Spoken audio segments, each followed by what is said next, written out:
Assalamualaikum warahmatullahi wabarakatuh. Selamat pagi atau siang Bapak dosen, penguji, dan rekan-rekan sekalian. Terima kasih atas kesempatan yang diberikan. Pada hari ini kami akan mempresentasikan hasil kerja praktek kami di PT Bima Sakti Multisinergi. Judul laporan kami adalah Analisis Kinerja Jaringan dan Evaluasi Celah Keamanan atau Vulnerability Assessment pada infrastruktur PT Bima Sakti Multisinergi. Perkenalkan, nama saya Yaki Isda Aprian selaku Network Analisis dan rekan saya Saiful Wahyu Hidayatullah selaku Security Auditor. Nah, berikut adalah agenda presentasi kami.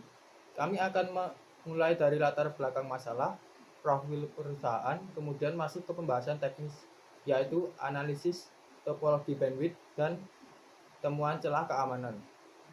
Sebelum ditutup dengan rekomendasi, kita masuk ke latar belakang PT Bima Sakti. Adalah perusahaan vintage yang layanannya harus online 24 jam. Namun, dari observasi awal kami, meskipun koneksinya jalan, kami melihat adanya kesenjangan antara desain jaringan dan keamanan praktisnya. Kami menemukan indikasi bahwa jaringan masih bersifat datar atau flat, di mana layanan vital seperti database dan remote desktop terekspos tanpa filter yang memadai. Selain itu, belum ada manajemen bandwidth yang baku. Tujuan magang kami ada 3, memetakan topologi existing dan menganalisis pola traffic dan melakukan audit keamanan yang menyeluruh. Sedikit tentang tempat magang kami, PT Bima Sakti Multisinergi berdiri sejak 2009. Perusahaan ini bergerak di bidang fintech dan ekosistem digital.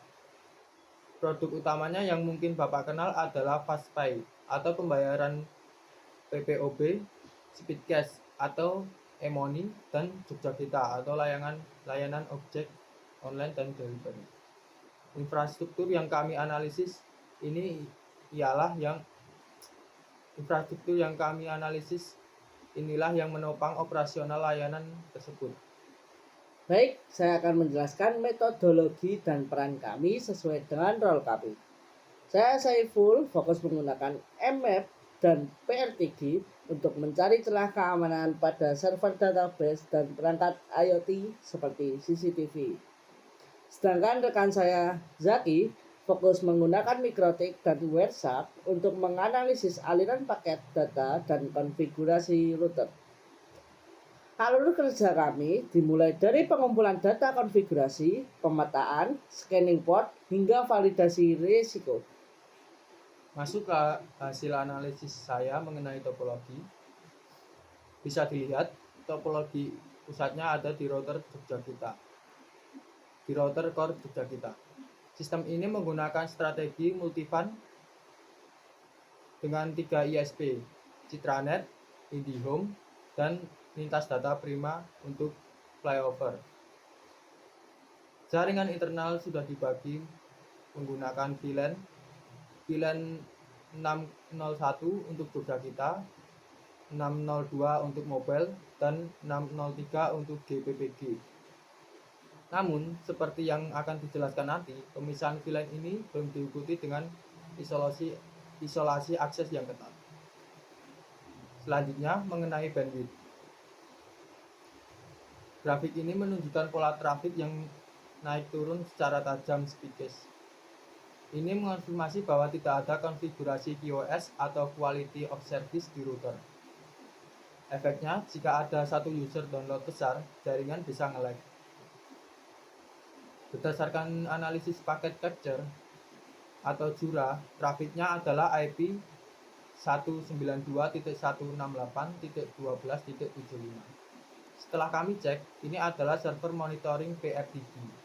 Wajarnya, trafiknya besar, tapi harusnya diprioritaskan agar monitoring tidak putus.